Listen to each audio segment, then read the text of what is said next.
News when you want it with Bloomberg News Now. I'm Denise Pellegrini. The Supreme Court has granted the Trump administration's request to access sensitive Social Security information, lifting restrictions that protected the privacy of millions of Americans. A court decision allows the Department of Government Efficiency, or DOGE, to have full access to personally identifiable information in the Social Security Administration database while the case proceeds on appeal.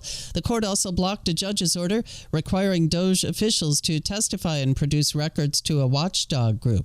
A federal judge has approved a multi-billion-dollar settlement that means massive changes for college sports. More from Bloomberg's Ed Kalegi. A federal judge has signed off on arguably the biggest change in the history of college sports, clearing the way for schools to begin paying their athletes as soon as next month. The sweeping terms of the so-called House settlement include approval for each school to share up to $20.5 million with athletes over the next year, and $2.7 billion that will be paid over the next decade to thousands of former players who were barred from that revenue for years. Ed Kalegi, Bloomberg Radio. Thank you, Ed. Kilmar Abrego Garcia has been brought back to the U.S. to face federal charges of illegally transporting undocumented immigrants within the country after the Maryland man was mistakenly deported to El Salvador in a case getting national attention.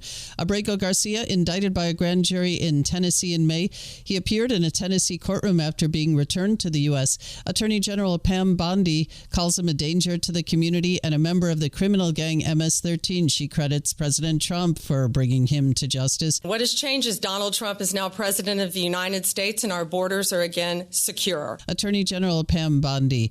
Abrego Garcia faces charges that could result in him spending the rest of his life behind bars. His lawyer calls the charges against him weak. Protests in Los Angeles amid major immigration raids. Teams of U.S. Immigration and Customs Enforcement agents deploying heavily armed and helmeted officers to make arrests in the Fashion District. Agents holding riot shields moving through the area on an armored vehicle. Others fired multiple flashbang grenades as protesters gathered along their path. L.A. Mayor Karen Bass denouncing the raids and use of force.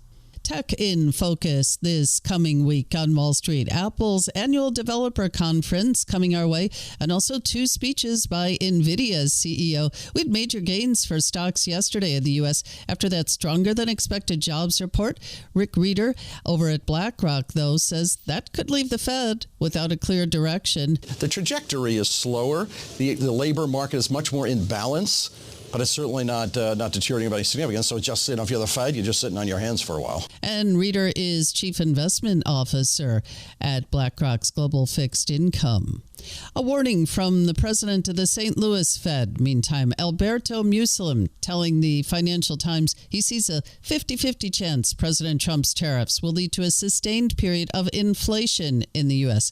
He tells the paper the tariffs could raise inflation for a quarter or two, but he also says there's a possibility the impact on prices could last longer. The Fed wraps up its next FOMC meeting June 18.